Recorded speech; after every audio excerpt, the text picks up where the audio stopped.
जाए पर बचन न जाए, रघुकुल रीत सदा चली आई। रघुकुल में भगवान राम का अवतार हुआ था राजा दशरथ के पुत्र के रूप में, और दशरथ जी ने अपना पिता का धर्म का पालन करते हुए राम भगवान को बहुत अच्छा से पालन पोषण किए थे। और भगवान राम के जन्म से ही एक नया गाथा का आरंभ होता है जो एक महाकाव्य के रूप में जाना जाता है, और वो है रामायण। रामायण की रचना भगवान वाल्मीकि ने किए थे, और इस महाकाव्य में 3 महान पात्रों का वर्णन किया गया है जिन्होंने बहुत बड़ा बलिदान अपने जीवन में दिए थे। इसीलिए भगवान श्री राम ने केवल अपना रघुकुल का रीत और पिता के वचन का पालन करने के लिए ही राशि भोग त्याग कर उन्होंने 14 वर्ष का वनवास स्वीकार किया था, और वो वन चले गए थे बिना कुछ ऑब्जेक्शन के। वहीं पे माता सीता पत्नी धर्म के पालन करने के लिए ही वे भी वनवास स्वीकार कर लिए थे, जबकि माता सीता जनक की एकमात्र पुत्री थी, चक्रवर्ती राजा दशरथ की पुत्र वधू थी, और भगवान श्री राम की पत्नी होने के बाद भी उन्होंने अपना सारा जीवन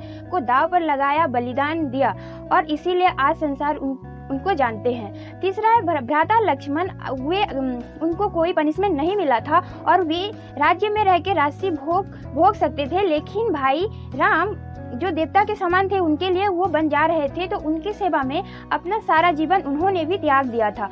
और इन तीनों ने जो बलिदान दिया वो ऐसा बलिदान आज तक ना कभी था, ना है, ना कभी हो सकता है। इन तीनों पात्रों ने बहुत बड़ा बलिदान दिया, इसीलिए रामायण सदियों से इसकी गाथा गाते आ रही है और गाते रहेगी, इसमें कोई शक नहीं है। लेकिन रामायण में और भी ऐसे पात्र हैं जो छोटे हैं, उसके बारे में कोई नहीं जानता, लेकिन उनकी कहानी से भी हम बहुत कुछ सीख ले सकते हैं। तो आज के इस वीडियो में मैं आपको ऐसे 2 स्टोरी के बारे में बताऊंगी जो रामायण से ही है और उससे बहुत कुछ सीख सकते हैं। तो चलिए चलते हैं पहली कहानी। तो पहला कहानी है राजा रंती देव की, जो एक धर्मात्मा राजा थे। वे शुरू से ही दान पुण्य करते थे, अपने प्रजा में दान पुण्य करते रहते थे। उनके पास जो भी धन आता था, जरूरत से ज्यादा हो जाता था तो वो प्रजाओं में बांट दिया करते थे, और फिर जो नया आता था उनसे अपना जरूरत पूरा करते थे। तो समय के साथ उनका उम्र बढ़ता गया, और फिर एक समय ऐसे आया कि वे अपने पुत्रों के साथ वनवास में तपस्या करने के लिए चले जाते हैं। तो तपस्या करते समय एक दिन ऐसा आया कि उनको 48 दिन के लिए भोजन नहीं मिला, और जब नेक्स्ट डे उनको भोजन मिलता है, बहुत कम सम मिल जाता है कहीं से, तो वे सोचते हैं थोड़ा सा भी तो भोजन मिल गया, उसको ग्रहण कर लिया जाए। जैसे ही वे भोजन ग्रहण करने बैठते हैं तो उनके द्वार पर अतिथि के रूप में एक ब्राह्मण पधारते हैं, और वे ब्राह्मण देवता उनसे कुछ भोजन का आग्रह करते हैं। तो वे तो दानी थे ही, तो उनको उसी में से कुछ भाग ब्राह्मण को भोजन करवा देते हैं।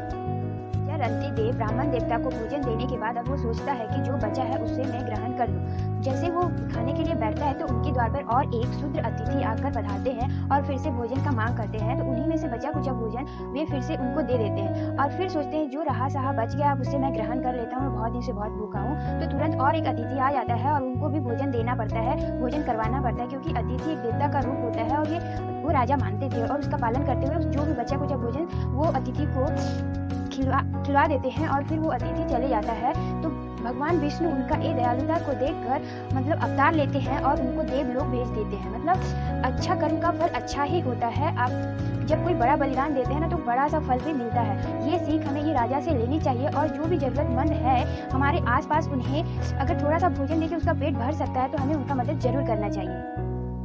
राजा नहुस की, जो एक चरित्रहीन और बुद्धिहीन राजा था। एक समय का बात है जब इंद्र देवता ब्रह्म हत्या के कारण कहीं छिप गए थे, तो उनका राजगद्दी खाली पड़ गया था, मतलब वहाँ पे कोई नहीं था।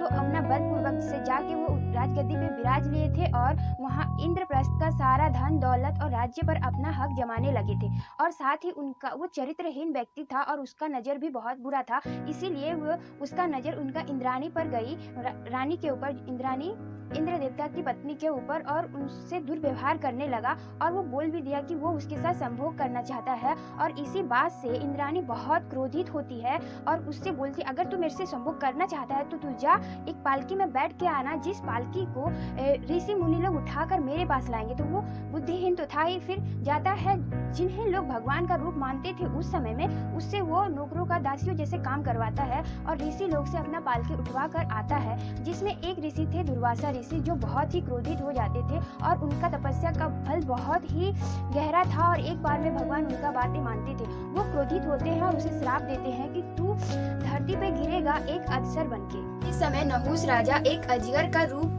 ले लेता है और धरती पे गिरता है और इसको अपना पाप का कर्मों का फल भोगना पड़ता है। तो पाप का फल पाप ही होता है और इस हर किसी को भोगना पड़ता है, इसीलिए हमें शुभ विचार रखना चाहिए। अगर विचार हमारा शुभ हुआ तो हमारा कर्म भी शुभ होगा और इसी से हमारा जीवन भी अग्रगति की ओर जाएगा, हमारा जीवन अच्छा होते जाएगा, हमारा जीवन में खुशियां ही खुशियां रहेगा।